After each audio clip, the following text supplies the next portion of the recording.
The backlash immediate after Tennessee state senators passed SB 1325 Tuesday, allowing teachers and staff in K-12 public schools to carry a concealed handgun on school grounds. We know overwhelmingly so many Tennesseans do not support legislation like this. Surely there's somewhere that we can meet in the middle. There's been a lot of misinformation about this legislation. Tennessee Republican State Senator Paul Bailey says the bill has a lot of, quote, guardrails, steps a teacher would have to complete first. Among them, they must go through a background check. The Tennessee Bureau of Investigation will be conducting that, as well as fingerprinting. They have to do a psychological evaluation, and they have to have a minimum of 40 hours of training alongside school resource officers. Just over a year ago, Nashville was rocked by a shooting at a private Christian school. 3 students and 3 adults died before police killed the suspect. One gun reform activist and filmmaker, whose son was among 17 people killed by a gunman at a Parkland, Florida high school in 2018, had this to say. You're arming teachers for what?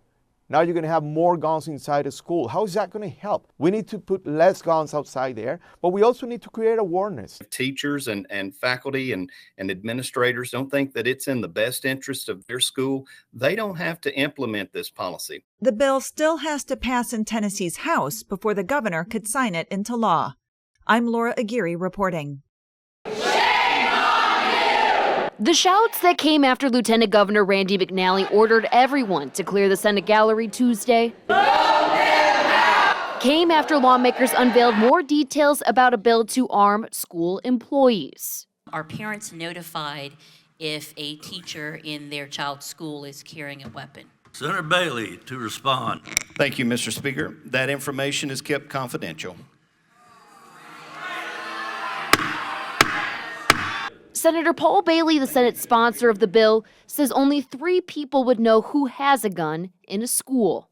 The director of schools, principal, and the chief of the appropriate law enforcement agency are the only ones notified of those permitted to carry. He says it's a short list, so intruders don't debunk the plan. If that person, the first person that you encounter, is the authorized faculty member or staff member that's able to carry, then that also takes away that person's ability to maybe want to go into that school. Even though it's not something to be disclosed, I think parents would still be trying to find that out. Mom Linda Johnson says she sees where Senator Bailey stands. That makes a lot of sense, that why you would keep it confidential if this was the way that we move forward.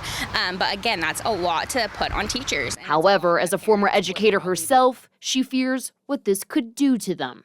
I do think that we will lose some of our best teachers because of this.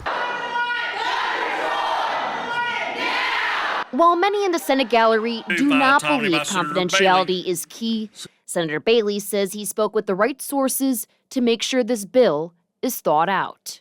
I have worked with the Department of Safety, Tennessee Bureau of Investigation, the Tennessee Sheriff's Association, and Tennessee Chiefs of Police Association on this legislation, and all are neutral and all have weighed in.